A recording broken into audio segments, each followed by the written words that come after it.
most of a lawsuit that was filed by the ACLU. Once again, what do you know? The ACLU is on the right side of an issue. Surprise, surprise. It does happen every now and then. I don't mean to be so critical of the ACLU, but there are so many times they're just so freaking annoying.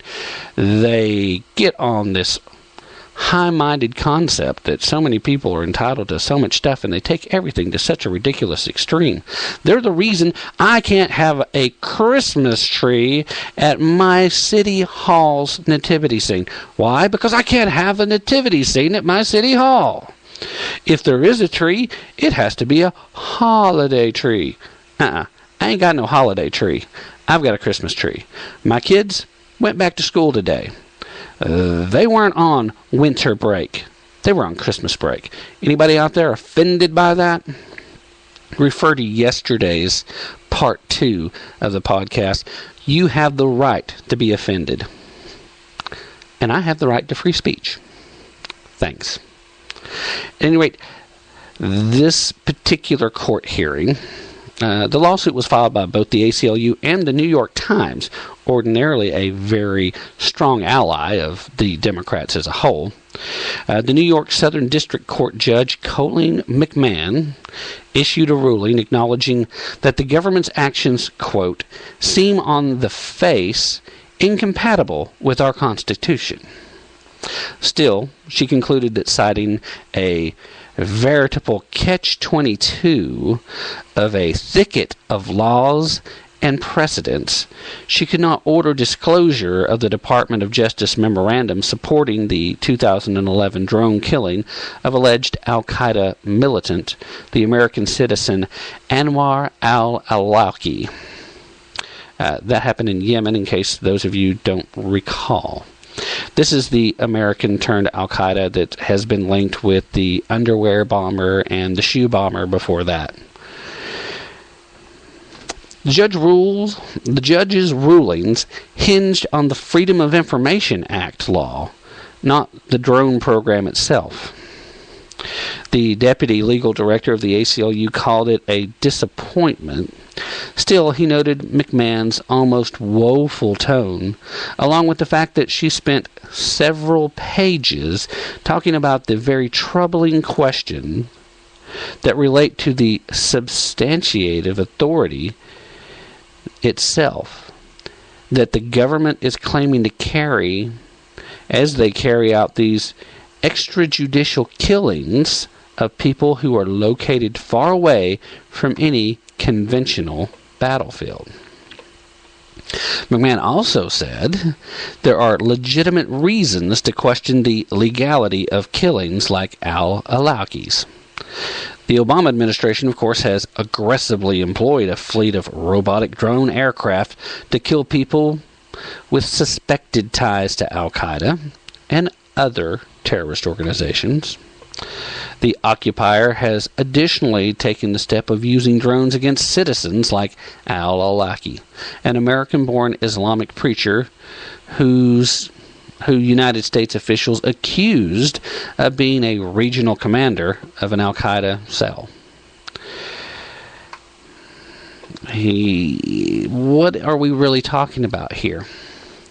We're talking about the court having the nerve to question if our occupier of the White House has the legal authority to do the things that he's been doing, while at the same time still upholding the fact that between precedent, which for whatever reason holds a lot of water in our legal system, if there's not a law specifically addressed to something, then some other court has to make the decision, and then we're supposed to just follow that decision because it's precedent. Well, in this case, we're not talking about law, and we're not talking about court-arranged precedent. We're talking about precedent that has occurred through the actions of our government. I'm not one of these people that blindly says, okay, it was all right for W to be out there blowing people up with drones for no apparent reason that are miles and miles away from a battlefront. So I feel completely in my right to say, hey, Obama, why are you going around blowing up United States citizens? But we should find it extremely troubling that this man has absolutely no compunctions about challenging gun ownership rights, about challenging freedom of religion, about challenging simply due process towards American citizens, while at the same time desperately wanting to give every extension of possible constitutional protection to people who come here illegally and to people who are trying to kill us.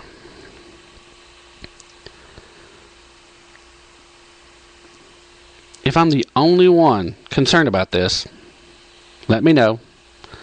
I'll stop talking about it. At least for a little while. That's really about all I can promise. Now, today's actual topic is the fact that Dianne Feinstein is leading the charge for the Democrats, although she's not alone. There are several members of the Illinois contingent as well that are or have already brought forth and introduced legislation involving one form or another of gun control.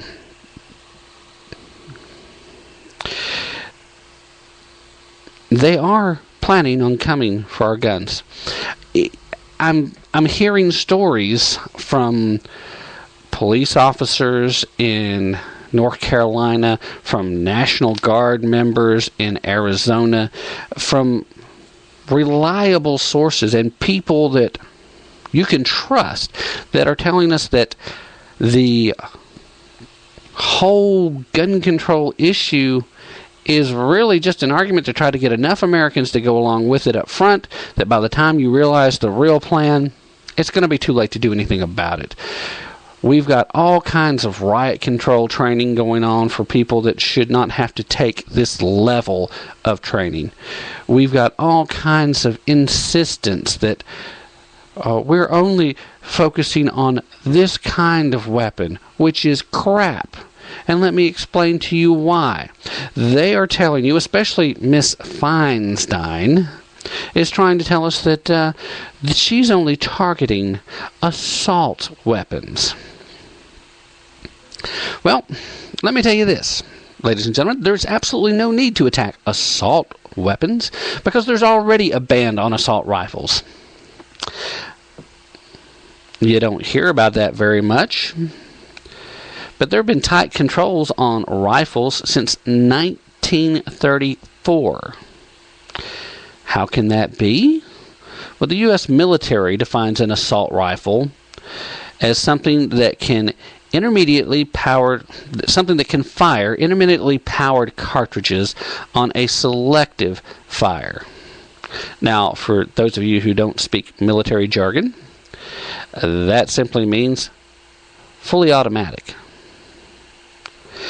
The folks on the left, the so-called progressives who want to take your guns, not just some of them, all of them, they want them all. Don't doubt me on this.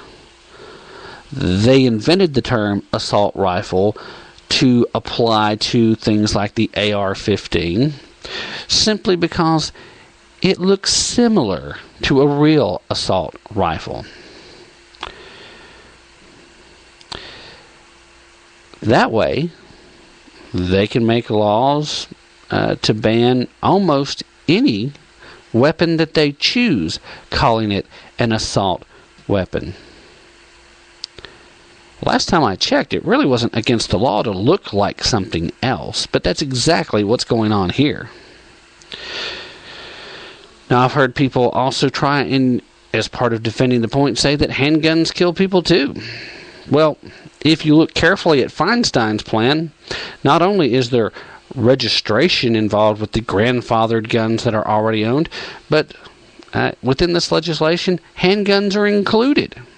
And in fact, in some cases, it references revolvers as falling into the same category as semi-automatic, based solely on the non-gun ownership definition of semi-automatic, of that being, oh, well, you'd expect this from a lawyer. They think semi-automatic is as simple as any gun that can fire as quickly as you can pull the trigger. Now, While technically a revolver does fit that definition, a real gun owner will tell you that if you have something, say, at a .45 caliber level, that there's a tremendous amount of kick, and while you could immediately pull that trigger again, you're going to be firing up into the air, and if you do it, then the gun's probably going to be back behind your head after that second one. They don't really meet the definition. There is literally 100 to 150 specifically named weapons that would be banned. And not only that, but they require everyone who already owns these guns to come in and register and leave your fingerprints. Now, according to sources that I have heard in North Carolina, a big part of this whole registration process is so that they can keep a close eye on you and basically find reasons to arrest you later. And while we're on the topic, can anyone please explain to me, because this came out the other day and was even being reported a little bit in some of the mainstream media, but it got squashed pretty quick, at least here locally.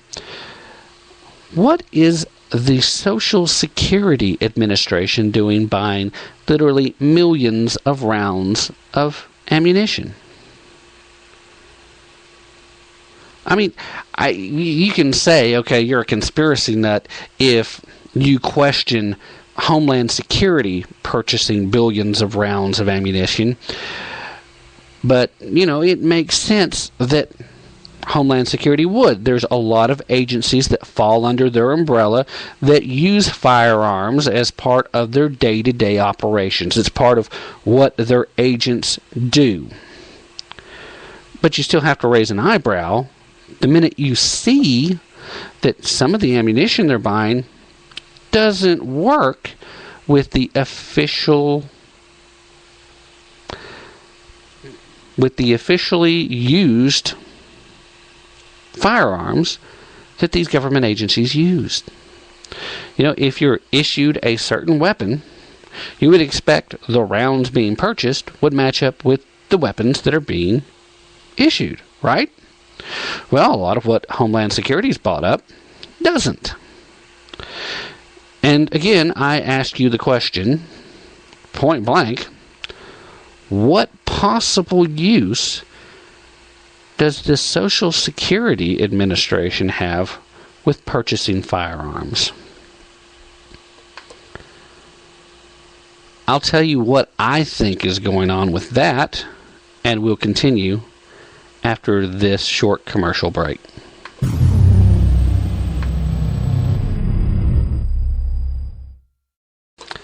Ladies and gentlemen, we are back with Tap Into the Truth, and tonight we're tapping into the truth of the simple fact that there's a large number of folks on the left that want to come and take away all firearms from all American citizens. This isn't simply a matter of trying to stop tragedy. This is about the very real fact that there are certain elements that understand that the American citizens, once they wake up to the fact that they are under attack, that those people claiming to be their saviors are actually their enemy, are not likely to just sit back and take it.